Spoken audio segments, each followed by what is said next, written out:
Hello students, welcome to NM education. आज video रे तुम चतुर्थ श्रेणी साहित्य कलिका बहिर गछ और काठुरिया पद्य को आवृत्ति करवा एवं आलोचना करवा। ए पद्यर कवि होइछन्ति नंदकिशोर बल। प्रथम कविताटी को आवृत्ति करनेबा तापर आलोचना करवा। रहरे काठुरिया न पकाणी सुन कान डेरी थरे गछ कहानी न फुटू पछके बास फूल गछ दे न उडू पछके मधुमक्खी कासेने बसी को ताने नव मधु काले न गाओ कोकिल पछे फूल भरा डाले न फलू पछे गछे मीठा मीठा फल खरा बेले बाटोई तो बसे हातल छाड़ी जाओ काठुरिया न पकाओ हणी सुन कान डेरी थरे गछ कहानी काठुरिया नहाण से गछर हर ताकू लगाई गले पितृ पितामह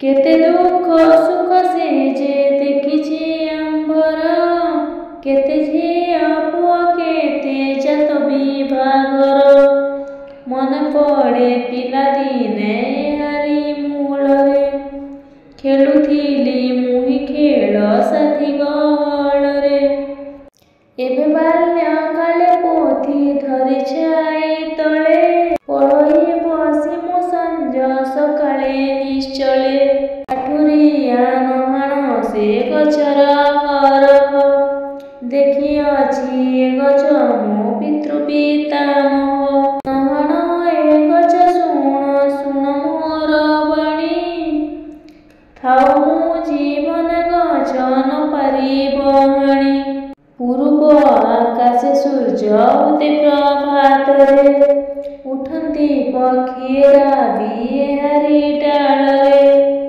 जाओ जाओ काठुरिया ए गछ नहाणी रखिबी ए गछ मुहि सत्य मोर बाणी।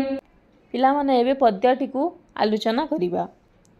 रहरे काठुरिया न पकाओ हाणी सुण कान डेरी थरे ए गछ कहानी न फुटू पछके बास फूल गछ देहे न उडू पछके मधुमक्खी कासिने हे बसी कुहू कुहू ताना नव मधु काले न गाऊ को किल पछे फूल भरा डाले न फलू पछे ए गछे मीठा मीठा फल खरा बेले बाटोई तो बसे एहा थल।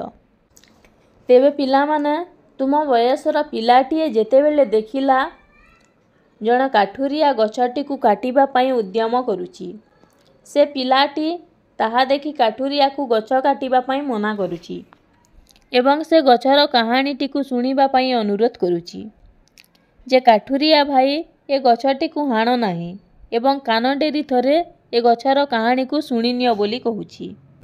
तेबे पिला माने तुमे जानिथिबो जेउ गछरे फूल फुटी थाए से गछर चारिपटे महुमाछी माने खुशी रे उड़ी बुलंती काहेकि ना से माने फूल रे थिबा मीठा रस को शोषण करिथांती एवं ए फूलरु से फूल को उड़ी रस संग्रह करंती। पिला माने बसंत ऋतु रे तुमे कोइलीर कुहू कुहू सुनिथिबो जेतेबेले पिलाटी देखिला काठुरिया गछटी को काटिबा को चेष्टा करुची सेतेबेले से काठुरिया भाई को कहूची ए गछरे पछे बास्ना भरा फूल न फुटू मधुमक्खिका अर्थात महुमाछी पछे स्नेहरे न उड़ू बसंत ऋतु रे फूल भरा डाले कोइली पछे न गाऊ से गछरे पछे मीठा मीठा फल न फलू किंतु खरा बेलरे बाटोई जेतेबेले जीवा आसीबा करे एई गछर छाई तले बसी से विश्राम नहीं थाए एवं से गछ छाई शीतलता अनुभव करि थाए।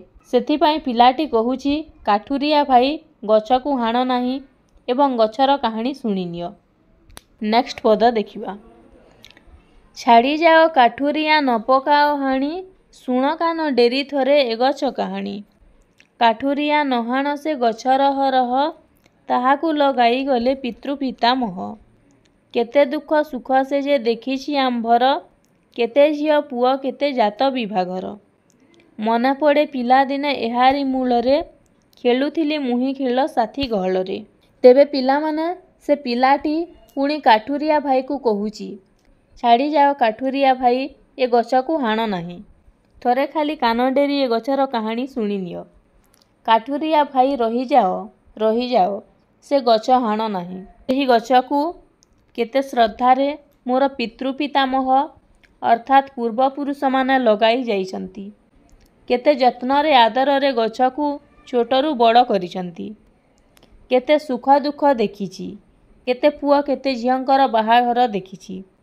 କେତେ ଯାନିଯାତ୍ରା ଦେଖିଛି। ମନେ ପଡ଼ୁଛି ଯେତେବେଳେ ମୁଁ ଛୋଟ ଥିଲି ଏହି ଗଛ ମୂଳରେ ମୋର ସାଙ୍ଗସାଥୀଙ୍କ ସହିତ କେତେ ଖେଳ ଖେଳୁଥିଲି। କାଠୁରିଆ ଭାଇ ସେ ଗଛକୁ ଜମା କାଟ ନାହିଁ ବୋଲି ପିଲାଟି କହୁଛି। ନେକ୍ସଟ ପଦ ଦେଖିବା। ଏବେ ବାଲ୍ୟ କାଳେ ପୋଥି ଧରି ଛାଇ ତଳେ, ପଢ଼ଇ ବସିମୁ ସଞ୍ଜ ସକାଳେ ନିଶ୍ଚଳେ। କାଠୁରିଆ ନହାଣ ସେ ଗଛ ରହ, ଦେଖିଅଛି ଏ ଗଛ ମୋ ପିତୃପିତାମହ। ନହାଣ ଏ ଗଛ ଶୁଣ ଶୁଣ ମୋର ବାଣୀ, ଥାଉ ମୁଁ ଜୀବନେ ଗଛ ନ ପାରିବ ହାଣି। ତେବେ ପିଲାମାନେ ପିଲାଟି ତାର ବାଲ୍ୟକାଳରେ ଅର୍ଥାତ୍ ଯେତେବେଳେ ସେ ତୁମ ଭଳିଆ ବା ତୁମ ବୟସର ହୋଇଛି, ସେ ସକାଳେ ଓ ସନ୍ଧ୍ୟା ସମୟରେ ବହି ଧରି ନିଶ୍ଚଳରେ ପଢ଼ୁଛି। ପିଲାଟି କହୁଛି, ରହିଯାଅ କାଠୁରିଆ ଭାଇ, ସେ ଗଛକୁ ହାଣ ନାହିଁ। ସେ ଗଛଟି ତାର ଜେଜେବାପା ଜେଜେମା ସମସ୍ତ ପୂର୍ବପୁରୁଷଙ୍କୁ ଦେଖିଛି। ତେଣୁ କାଠୁରିଆ ଭାଇ ମୋ କଥାକୁ ଶୁଣ, ସେ ଗଛକୁ ଜମା କାଟ ନାହିଁ। ମୋ ଜୀବନ ଥିବା ପର୍ଯ୍ୟନ୍ତ ତୁମେ ସେ ଗଛ କାଟିପାରିବ ନାହିଁ। ମୁଁ ସେ ଗଛଟିକୁ ଜମା କାଟିବାକୁ ଦେବି ନାହିଁ ବୋଲି ପିଲାଟି କହୁଛି। 4 ନମ୍ବର ପଦ ଦେଖିବା। ପୂରୁବ ଆକାଶେ ସୂର୍ଯ୍ୟ ଉଦେ ପ୍ରଭାତରେ, ଉଠନ୍ତି ପକ୍ଷିଏ ରାବି ଏହାରି ଡାଳରେ। ଯାଅ ଯାଅ କାଠୁରିଆ ଏ ଗଛ ନ ହାଣି, ରଖିବି ଏ ଗଛ ମୁହିଁ ସତ୍ୟ ମୋର ବାଣୀ।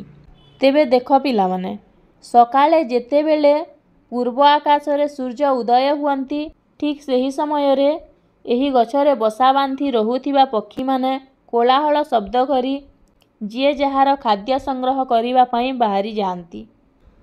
ପିଲାଟି କହୁଛି, କାଠୁରିଆ ଭାଇ, ମୁଁ ପଣ ଅର୍ଥାତ୍ ପ୍ରତିଜ୍ଞା କରୁଛି, ମୁଁ ବଞ୍ଚିଥିବା ପର୍ଯ୍ୟନ୍ତ ଏ ଗଛଟିକୁ ମୁଁ କାହାରିକୁ ବି କାଟିବାକୁ ଦେବିନି।